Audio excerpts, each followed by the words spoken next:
Joining us now is Congresswoman Elise Stefanik, who is also the chair of the House Republican Conference. Thank you for joining us, Congresswoman. What is your current sense with this war? Could it be over soon, or should we be prepared for a longer conflict?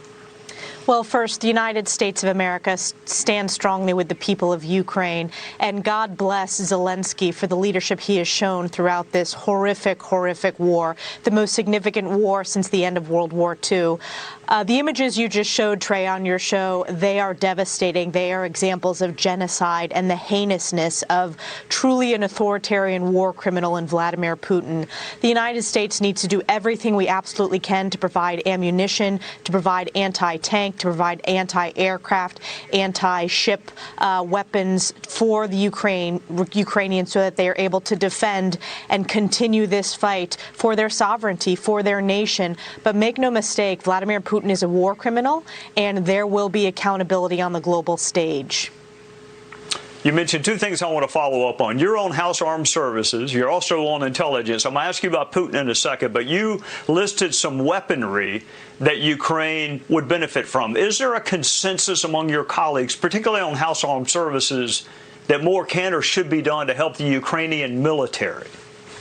Absolutely. So I joined with fellow House Republicans advocating for providing very specific munitions prior to any invasion as a form of deterrence. Unfortunately, President Biden did not make that decision, and they only started after the invasion to start getting weapons, munitions, which is a lot more difficult when there is war happening in a country and it's ineffective. It was, in fact, it didn't work as a deterrent because the invasion had already started at that point. When it comes to what the Ukrainians need now, Zelensky was very clear in his address to the Congress, to both the House and the Senate, specifically the United States signing off on the transferring of MiGs, specifically the S-300 when it comes to anti-aircraft. And now we have the UK leading when it comes to anti-ship weapons. The United States needs to also support the anti-ship weapons transfer and not stand in the way. And this is, this takes leadership. This takes global leadership. The United States should be out front in standing strong with our partner, a free Ukraine. All right, Elise, I have pulled from your House Armed Services membership. Now I'm going to pull from your House Intelligence Committee service. Is there a consensus, or have we learned anything about Putin and his motivations and his goal as this war has progressed? Well, without getting into any of the classified material, there have been multiple national security advisors who have said on the record that this is a very desperate Putin. This is a different Putin, in the words of Secretary Rice. Now, Putin has always been an authoritarian, but this is a level of genocide that really the world has not seen. I'm deeply, deeply concerned that you're dealing with a very unstable Vladimir Putin. And certainly, Vladimir Putin only looks to strength. And I think that was one of the big mistakes that Joe Biden made in terms of giving away the Nord Stream 2 pipeline, giving a slap on the wrist when it was Russian-backed cyber attacks on U.S. infrastructure. So the U.S. needed to act earlier in providing weapons and munitions, and we need to make sure that we're standing strong with Ukrainians. The other assessment that I think was wrong is I don't think people realize the Ukrainians had such a significant will to fight. I always believed that. I've been to Ukraine. I've seen how proud they are of their country, and boy, oh boy, did they exceed expectations. They are fighting with their lives, unfortunately, but they are fighting for their nation. Lisa, I want to come closer to home.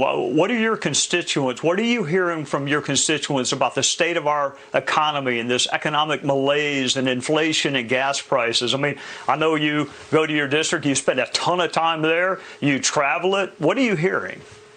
The number one issue I'm hearing from my constituents economically is the inflation. It is crushing hardworking families. It is crushing seniors. I represent so many seniors who are on very limited incomes. So that increase in groceries every single week, almost $300 a month, that is absolutely crushing. That is essentially a tax on every American. In addition, energy costs. We have seen the war on American energy independence under Joe Biden and Nancy Pelosi's unfortunately failed leadership. But when you represent a rural district like mine in the North Country of New York, when it's not rare for an individual to commute an hour each way to work every day, that is crushing economically. It's crushing to balance your family's budget. So we need to make sure that we're reining in this reckless spending and not continuing the tax and spend policies out of both Albany and Washington, D.C. that are hurting families. That's the #1 issue I hear from my constituents about. Elise Stefanik, thank you for spanning the globe and talking about war and then coming home and talking about gas prices with me. Look forward to seeing you soon. Thank you, Trey.